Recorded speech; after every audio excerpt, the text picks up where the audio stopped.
তো অবশেষে চলে এলাম, তোমাদেরকে আমি দেখাবো আজকে আমি কী শপিং করেছি সেগুলো তোমাদেরকে শেয়ার করবো। সবার জন্য অলরেডি শপিং করা কমপ্লিট। তো এবার দেখাচ্ছি তোমাদের দিশারানি ড্রেস।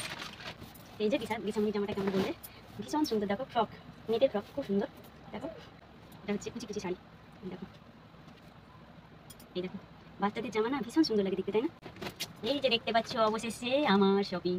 এই দেখো তেমন এই শাড়িটা বলবে, এই যে তোমার পুরোটা জর্জেটের এই শাড়িটা এই যে দেখতে পাচ্ছ।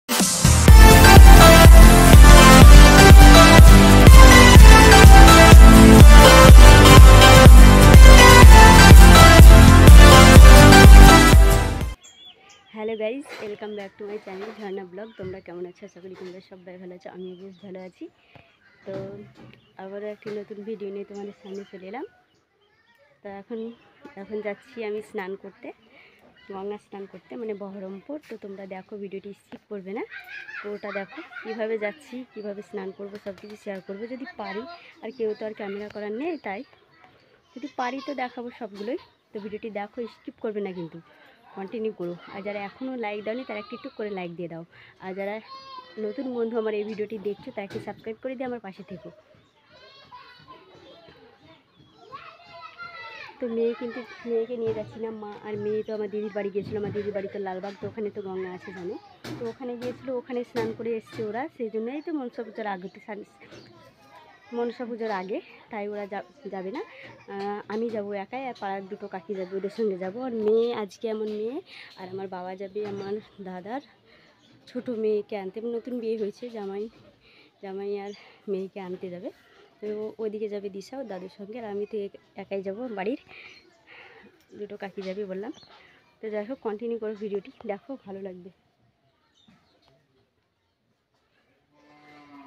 তো চলো যাওয়া যাক।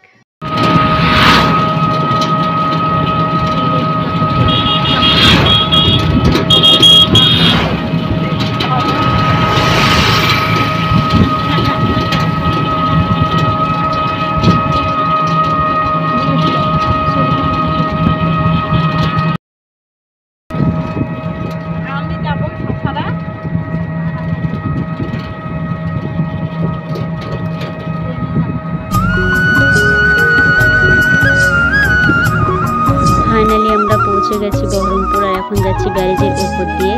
আর ভিউটা খুব সুন্দর লাগছিলো, তাই তোমাদেরকে একটু শেয়ার করলাম। আর জানো তো বন্ধুরা, আমরা কিন্তু টোটো করে আসতাম না, আমরা ভেবেছিলাম টোটোতে একদম আনন্দপুরে নামবো, তারপর বাস ধরবো, তাই ভেবেছিলাম। কিন্তু এই টোটোতে দুজন প্যাসেঞ্জার যাচ্ছিলো একদম বহরমপুর ডক্টর দেখাতে, তাই ভাবলাম যে তাহলে ওদের সঙ্গেই চলে যাবো, একদম বহরমপুরের ঘাটেই নেমে যাবো, তাই চলে এলাম ওদের সঙ্গে।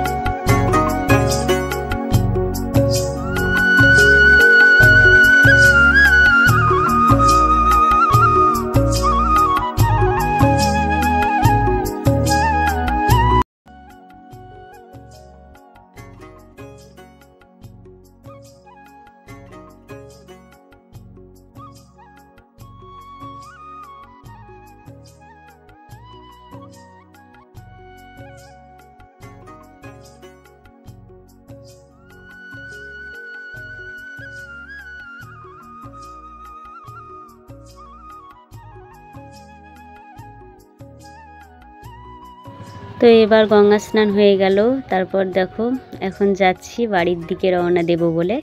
আর জানো তো বন্ধুরা, এতটা ভিড় ছিল যে গঙ্গা স্নান কীভাবে করছি, যে সব কিছু তোমাদেরকে ভিউগুলো একটু শেয়ার করব, তো একদমই পারলাম না। এতটা ভিড় মনে হচ্ছিলো, আর এত মানুষ, টাকা পয়সা ব্যাগ ট্যাগ সব যদি কেউ চুরি করে নেয়, ওগুলোই দেখছিলাম আর কি। তারপর এক এক করে সবাই মিলে স্নান করে তারপর একটা কাণ্ড ঘটে গিয়েছিলো জানো তো। আমি শাঁখা পরতে গিয়েছিলাম, যে আমার কাকিদেরকে বললাম যে তোমরা একটু এখানে দাঁড়িয়ে থাকো, আমি শাঁখা পরে আসছি, তাই বললাম। ওরা ওখানে না দাঁড়িয়ে অন্য জায়গায় দাঁড়িয়ে গিয়েছিলো। তারপর আমি খুঁজে পাচ্ছিলাম না, তো আমার একটু ভয় হয়ে গেছিলো। তারপর আমি একাই বাড়ির দিকে রওনা দিচ্ছি, তারপর দেখছি কাকিরা দাঁড়িয়ে আছে, দিয়ে আবার সাথে হলাম, তারপর দেখো চলে এলাম। তো এখন টিকিট কাটলাম, কেটে এখন বাসের উপরে। আমার চুলগুলোর অবস্থা দেখো কি লাগছে, আমাকে একদম পাগলি মনে হচ্ছে, কারণ যখন আমি ওদিকে পাচ্ছিলাম না তখন আমাকে পাগলি মনে হচ্ছিলো, একাই বেরিয়ে বেড়াচ্ছিলাম। তারপর আবার পেলাম, দিয়ে এই যে বাসে চেপে পড়লাম। তো চলো। তো বন্ধুরা, এইমাত্র বাড়ি এলাম, এসে দেখো এতটা হেঁপসে গেছি, ভালো লাগছে না। আর বাসের মানে বাম দিকে সিট পেয়েছিলাম, ডান দিকে সিট পেয়েছিলাম, সেজন্য ভালো লাগতো না। বাম দিকে সিটেই বেশি ভালো লাগে, আর ডান দিকে উল্টো উল্টো মনে হয়, তাই ভালো লাগতো না। থাইরয়েডটা খুব বেশি বেড়ে গিয়েছিলো। আর হ্যাঁ বন্ধুরা, এই যে এই চাকা দুটো পরলাম, তোমাদেরকে দেখাচ্ছি। এই দেখো কেমন হয়েছে চাকা দুটো, এই দেখো। অনেক ডিজাইনে পরেছি, এরকম ডিজাইনে পরিনি, তাই পরলাম। তো কোনো কিছু তোমাদেরকে শেয়ার করতে পারিনি, আমি খুব দুঃখিত। কারণ মেয়ে যদি যেত তাহলে ক্যামেরা করে দিত। গতবার দিদি গিয়েছিলো, তাই দিদি ক্যামেরা করে দিয়েছিল। তো যাই হোক, ভিডিওটা কিন্তু এখনও শেষ হয়নি, এখনও অনেক আছে। আজকে হবে শপিং ব্লগ, সেটাও তোমাদেরকে শেয়ার করবো। ভিডিওটি দেখো, কন্টিনিউ করেও, এখনও শেষ হয়নি। তো যাই হোক, এখন একটু রেস্ট নেবো। দেখো ফ্যান চালু করে দিয়েছি, এখন একটু শোবো, তারপর আবার পরে আসি। 10 মিনিট রেস্ট নিয়ে এখন দেখো খেতে বসে গেছি। মা আর আমি, আর বহরমপুরে শুধু দুটো ডাল পুরি আর ঘুগনি খেয়েছিলাম। সাইজ অনুযায়ী নিতে হবে, তাই এখন নেইনি, পরে নেবো।